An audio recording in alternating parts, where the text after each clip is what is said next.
जाए तो अच्छा लगेगा, तो कोई थकावट हो गई ना। तो एक बार क्या हुआ, मैं नक्शा मुक्ति केंद्र में भी कई बार सेवा करता हूँ।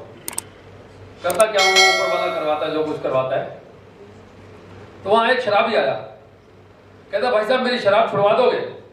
मैं कहा हमारा तो काम यही है, छुड़वा देंगे। कहता यार कल हवलदार ने मेरी 2 पेटी शराब पकड़ ली थी यार, छुड़वा दो। तो बात तो समझ गई है सारी। एक बंदा बैंक में जाके सो रहा है, चौकीदार ने उठा दिया। कैसे सो रहे भाई, खड़े हो जाओ। कहता यार बाहर लिखा हुआ है यहाँ सोने पे लोन मिलता है। तो भैया बात तो समझनी है, करना हमने। और एक बंदा भगवान से नाराज हो गया ना, जब डेथ हुई तो ऊपर जाके लड़ने लगा बड़ी जोर से। तो भगवान ने कहा बात तो बता दे यार। कहता मैं इतना पूछता हूं आपको, कोई कहने की बात नहीं, और बड़ा विश्वास करता हूं आपके ऊपर, और तुमने मेरी एक लॉटरी भी नहीं निकाली। भगवान ने खींच के दिया उल्टे हाथ से थप्पड़। कहता टिकट तेरा बाप खरीदेगा, जब टिकट ही नहीं खरीदेगा तो लॉटरी कहां से निकलेगी। तो भैया काम तो हमें खुद करना पड़ेगा। कहते हैं ख्वाहिशों के फूल यूं ही नहीं गिरते झोली में, कर्मों की डाल को हिलाना पड़ता है। कर्मों की साख को, कर्मों की डाल को हिलाना पड़ता है। अंधेरों को कोसने से कुछ नहीं होगा मेरे दोस्तों, अपने नाम का दिया खुद ही जलाना पड़ता है। तो भैया अगर खुद नहीं करेंगे ना तो काम नहीं होगा। मैं जितना बड़ा मर्जी मैनेजर हूं, जितना बड़ा मर्जी मालिक हूं, अगर मैं खुद समझदार नहीं हूं ना तो दूसरों पे भरोसा नहीं होगा। एक बार एक बच्चा आ गया और नई नई शादी हुई थी, बड़ी दुखी थी। तो कहते अंकल मेरे को कुछ समझाओ। मैं कहा बेटे घर में बर्तन मांजते हो? कहते हाँ। मैं कहा बस यही सीख आपके लिए बहुत है। कहते वो कैसे? बर्तन मांजते हैं, खाना बना खा के रख देते हैं, फिर सुबह फिर मांजते हैं, फिर बनाते हैं इसे। कहते मैं कहा नहीं बेटे इसमें बहुत बड़ी सीख है। कहता क्या? मैं कहा बर्तन को अंदर से ज्यादा और बाहर से कम मांजा जाता है, और ये जब सब हम कर रहे हैं ना, ये हमारे लिए ज्यादा जरूरी है कि हम ईमानदारी से चले। थोड़ी सी बात के ऊपर हम लड़ पड़े तो हमारा यहां समझाने का क्या फायदा। तो हमें अपने आप को समझाना बहुत जरूरी है। एक बार एक शरीफ किसान बेचारा, वो दूध से दही, दही से मक्खन निकाल के और 1-1 किलो के गोले बना के गोल, और बाजार में बेच के आता था। एक बढ़िया को देता था सारे। और पहले जमाने में ऐसा था कि लोग बड़े शरीफ होते थे, और उसके बदले में ना पैसे नहीं, उसको चीनी, आटा, दाल, कुछ और ऐसे सामान मिलता था।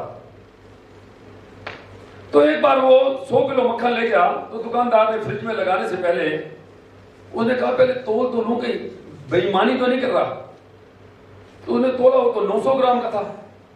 अगले दिन जैसे ही वो आया किसान, वहीं गेट भी शुरू हो गया। मेरे को बेईमान आदमी से बिजनेस नहीं करना, कितना मक्खन देते हो, ऐसे उसको कोसने लग गया। काफी देर कोसने के बाद किसान बेचारा बड़ा शरीफ था, उन्हें सुना। जब वो चुप हो गया ना तो कहता सर बात ऐसी है, हम बेचारे गरीब, हमें नहीं मालूम कि किलो का बट्टा क्या होता है। हमारे पास में जो तराजू है ना, उसमें आपकी दी हुई 1 किलो चीनी रख देता हूं और दूसरी तरफ मक्खन तोल के ले आता हूं सर। अब ये देख लो बेईमान कौन है। हम खुद को नहीं संभालते, दूसरों पे उंगली लगाना बड़ा आसान है।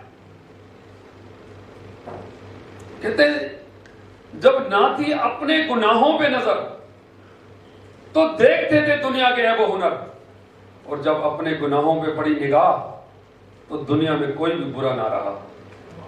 अरे एक आधा बटन अपना भी खोल लो भाई, अपने अंदर भी झांक लो थोड़ा सा। Everything is printed clearly in your mind. अभी बैठे बैठे आप सबको मैं बता सकता हूं कि आप अपने घर में क्या करते हैं, अपने बच्चों के साथ क्या करते हैं, या मैं अपनी घरवाली के साथ क्या करता हूं, या भाइयों को कैसे धोखा दे रहा हूं, या बिजनेस करता हूं तो उसमें से क्या हेरा फेरी कर रहा हूं। सेकंडों में, ज्यादा देर नहीं लगती, और ये सच्चाई है। पोल मत खोलना, हाँ जी? पोल मत खोलना, पोल नहीं खोलना। नहीं नहीं, मैं जो बात कर रहा हूं ना ये सभी के लिए है, और आप सबसे ज्यादा मेरे लिए है। तभी तो बात बनेगी। देखो, जब सच्चाई कहेंगे नहीं तो हम करेंगे कैसे? तो इसलिए हम सब ने मिलके जो भी काम करना है ईमानदारी से करना है। और गुरुजी टाइम है या नमस्ते करें? बस नमस्ते करो, फिर आगे सुनेंगे। हाँ, तो इन्हीं शब्दों के साथ मैं आप सबके लिए भगवान से प्रार्थना करता हूं कि आप सभी अपने नन्हे मुन्ने प्यारे बच्चों के साथ, अपने परिवार के साथ हमेशा स्वस्थ जिंदगी गुजारें। ऐसी शुभकामनाएं इंडियन रेड क्रॉस सोसाइटी की ओर से और दर्शन भाटिया खुदाबाद बन्नू बिरादरी की ओर से आप सभी के लिए। और जाते जाते एक बात और सुनाता जाऊंगा कि एक बार मैं गाना गा रहा था कि मैं रंग शरबतों का और तुम मीठे घाट का पानी। तो घर वाली साहब में बैठी थी, वो सुन रही थी कि मैं रंग शरबतों का, तू मीठे घाट का पानी, मुझे खुद में घोल दे दो, बात यार बन जानी। तो उसने इशारा किया, अगली लाइन मैं सुनाऊं। मैं कहा तू सुना दे भाई। तो क्या कहती है, जरा ध्यान से सुनना। कहती है मैं जूस अलीची का और तू हेडपंप का पानी, और तुझे खुद में घोल दूं तो फीकी लस्सी बन जानी। तो इन्हीं शब्दों के साथ आप सबका बहुत बहुत धन्यवाद कि आप लोगों ने मुझे झेला, जो कि समय हो रहा है। धन्यवाद। Thank you so much mister Bhatia, इतनी अच्छी हंसी की फुहारों के लिए। आपने चाहिए था, आपने दिए 10 मिनट है। अब मैं डॉक्टर शर्मा से निवेदन करूंगी कि आपको एक छोटी सी यादगार के रूप में कुछ उपहार है हमारे पास, जो आपको इस प्रोग्राम की याद दिलाता रहेगा। आ जाओ। बहुत बहुत धन्यवाद।